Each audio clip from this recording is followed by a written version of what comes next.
Okay, less than 24 hours after that News 4i team exposed how the city's fire chief was appointed to run the department, there's already a call for an audit. Chief investigative reporter Jeremy Finley is here with us now.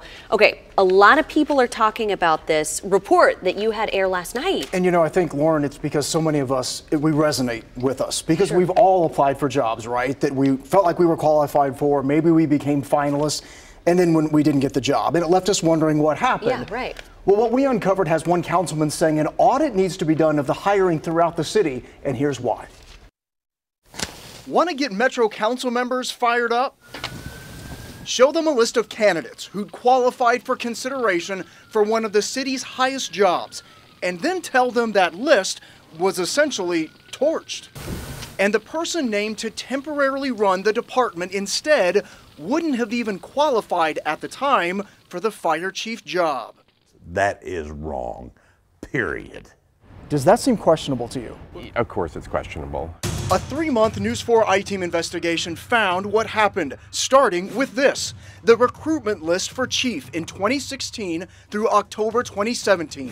8 people were deemed qualified, the only ones eligible to be considered for the job. 3 were even determined to be the top candidates.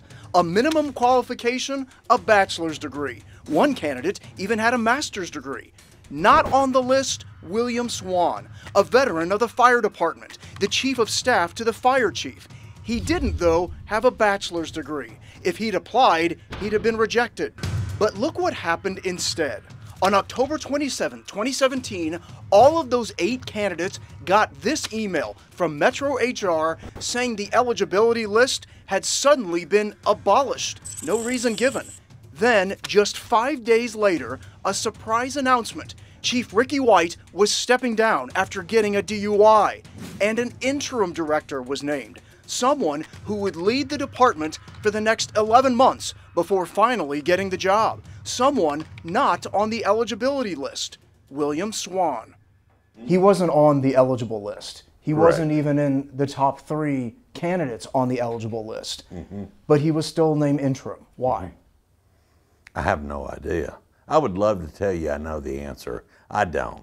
Who does know is Shannon Hall, the director of Metro HR. She confirms to the I-Team that the person who directed her to abolish the list, again just 5 days before an interim chief was named, former Mayor Megan Barry.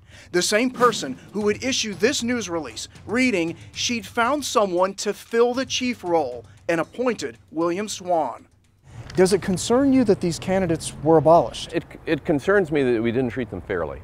There was this list of eligible candidates that was just erased, and then you were appointed to the job.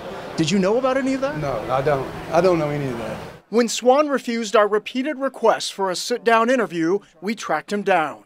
Some council members have said what we found is proof of cronyism in Metro government. Do you want to respond to that at all? I have no response to that. I mean, bottom line is the questions that you asked us, we sent you. It's all HR questions. So I don't have any comment. And no comment about the obvious difference between being named interim chief and hired as fire chief. Look how it happened. Swan ran the department while also finishing his bachelor's degree. He got it 2 months after being named interim. Remember that eligibility list that was suddenly abolished? Last year, it was reopened. One applicant was actually disqualified because he didn't have a bachelor's degree. But guess who now was deemed the #1 most qualified candidate? The man who the year before wouldn't have qualified for the job. And that's the problem. It's not the good old boy club. Apparently, it's just the good old club.